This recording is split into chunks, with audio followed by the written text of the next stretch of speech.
coins, tokens and altcoins. We use lots of terms in cryptocurrency communities that might not make sense to someone who isn't familiar with this space, especially for those who have recently entered the crypto community. Don't panic, I got you. In this video, I will explain all of these phrases and hopefully clear up any questions you have about the categorizations of different cryptocurrencies. Apart from one very noticeable exception, which I'll explain in a moment, coins are cryptocurrencies with their own networks, nodes, and consensus mechanism. To draw a comparison to the internet, a coin is similar to a self-hosted website. For example, google.com is its own website, whereas google.wordpress.com, which does not exist, is not. It's a subsidiary website of WordPress. Although these two websites can look very similar in your web browser, Google.com has a hosting package and is fully controlled by Google, whereas Google.wordpress.com is dependent on WordPress. A cryptocurrency coin is a currency with its own network, whereas a token is dependent on another network. More on this later in this video. Some of the most popular cryptocurrencies include Bitcoin, Ethereum, XRP, Doge, and XLM. Although these coins have different features and use cases, they all have a few things in common. Their own consensus mechanism, meaning their own system to validate the authenticity of their transactions and maintain the security of the underlying blockchain. Network nodes that store a copy of the blockchain. A lack of interoperability, meaning it's impossible to send XLM to a Bitcoin address. The one exception to the coin rule is that we refer to cryptocurrencies like USDT and USDC as stable coins, even though it would be more accurate to call them stable tokens. A vast majority of stable coins run on the Ethereum network using the ERC20 token standard. Technically speaking, stable coins shouldn't be considered as coins since they don't have their own consensus mechanism and unique networks. However, we refer to them as coins nonetheless. Now, let's look at some of the categories of coins. Broadly speaking, we can break down the different cryptocurrency coins into several categories. Number 1, stable coins like USDT, USDC, BUSD, and DAI. Number 2, privacy coins like XMR, ZEC, and Dash. Number 3, payment coins like XRP, XLM, and Nano.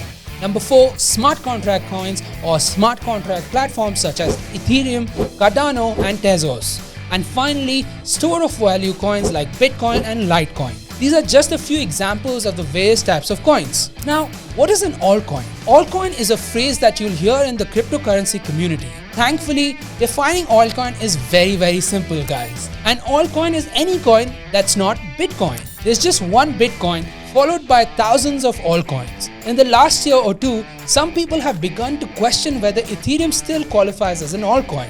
Ethereans say that it doesn't, Bitcoin maximalists say it does, and many other people have no opinion because the label doesn't matter that much. Suffice to say, I can state with 100% certainty that every coin that's not Bitcoin or Ethereum is an altcoin. Next, let's look at the tokens. Unlike coins, tokens do not have a unique network and a consensus mechanism. Ethereum-based ERC20 tokens are by far the most popular kind of tokens. The ERC20 standard allows anyone to create a token on top of Ethereum's blockchain. When you create an Ethereum ERC20 token, it has several properties. 1. It uses Ethereum's consensus mechanism for security. The same goes for creating a token on Tezos or Cardano. The token uses the consensus mechanism of the blockchain it's built on top of. Number 2. Ethereum nodes store the transaction history for all ERC20 token transfers. Number 3. The token is interoperable within the ecosystem. In fact, one of the things that often confuses new token users is how to send an Ethereum ERC20 token to someone. Well, there's no special address for your token transfers. You send ERC20 tokens like DAI, Link, Uni, etc. to a user's Ethereum address. An Ethereum wallet can store ETH and ERC tokens and ERC721 NFTs. Tokens can also exist on top of other blockchains like Tezos and Cardano, to name a few. That being said, as of 2021, Ethereum tokens account for a majority of tokens in existence. Now, what are the categories of tokens? As with coins, there are several categories of tokens. Exchange tokens like BNB, Uniswap, FTT, and SushiSwap. Number 2, utility tokens like Engine, Theta, and Link. Number 3, DeFi tokens like Aave and Compound. 4, base layer scaling tokens like Matic and Zilla. Tokens use the same infrastructure as the protocol they are built on top of, which makes the interoperability easy. ERC20 tokens are fully interoperable within Ethereum's huge ecosystem of applications and wallets. The downside of a token is that it's reliant on the base protocol. For example, if Ethereum's network is at full capacity, sending an ERC token can be quite expensive. Furthermore, if there ever is a critical bug in Ethereum, which is very unlikely but not impossible, it would affect all of the ERC20 tokens. Now, let's get into Crypto Markets 101. The following are a few of the most common questions about the crypto markets, including questions about tokens and altcoins. So, one of the questions is, what is the relationship between Bitcoin and altcoins? Well, altcoins are often referred to as the higher beta versions of Bitcoin. This is a term that the crypto community borrowed from the precious metal markets, where silver is the higher beta version of gold. Put simply, Bitcoin leads the market and then the altcoins typically follow. However, when the altcoins move, they typically have bigger price swings than Bitcoin.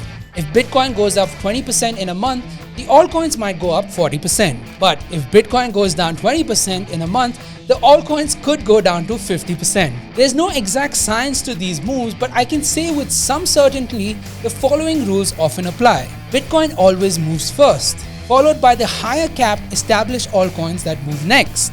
Altcoins that are more speculative and risky and have lower market cap tend to move after that. Guys, beware of utility tokens that have no utility. If there's one thing that I've learned from 2017 is that the vast majority of utility tokens don't actually have any utility. In fact, a majority of the utility tokens, ICOs that launched in 2017, end up being misguided at the best and scams at the worst. There are only a very small number of instances where a utility token is essential to the functioning of a protocol. Furthermore, many utility tokens have been deemed securities by the SEC. Guys, be very careful buying utility tokens. That's it. Next up, security tokens versus currencies.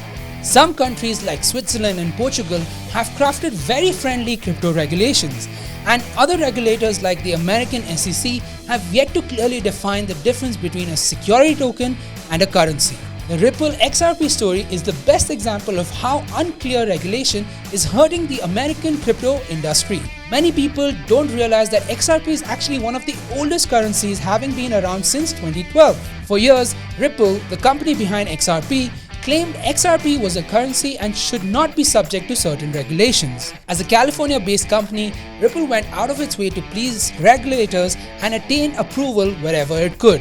Despite Ripple's effort to work with regulators, in December of 2020, the SEC announced that they would be suing Ripple for selling XRP as an unregistered security. As you can see, ultimately it's up to the regulators to decide what is a security token and what is a currency. If you're worried about regulatory action, you can always invest in Bitcoin and Ethereum, which American regulators have clearly defined as commodities. Next up, coins and tokens. Is there a space for both? Tokens are a simple, fast and inexpensive way for developers to launch a cryptocurrency. It's much easier to launch a token on Ethereum or Tezos than to create your own secure blockchain. Even though tokens depend on the underlying smart contract platform, this can be an intermediate stage for a project. For example, Binance's BNB token started out as an ERC20 token until Binance eventually launched its own blockchain and moved the token off Ethereum. Tokens and coins each have advantages and disadvantages, and they both have a place within the cryptocurrency ecosystem. Guys, one more thing before I go.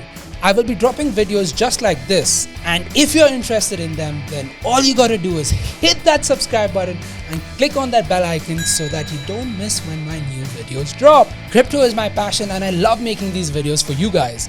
I would highly appreciate it if you could give this video a like and share it with your family and friends. If you're looking for more information on cryptocurrencies, then do check out my previous videos. For now, my name is Adnan Arif, and it's been a pleasure explaining what is the difference between coins, tokens, and altcoins.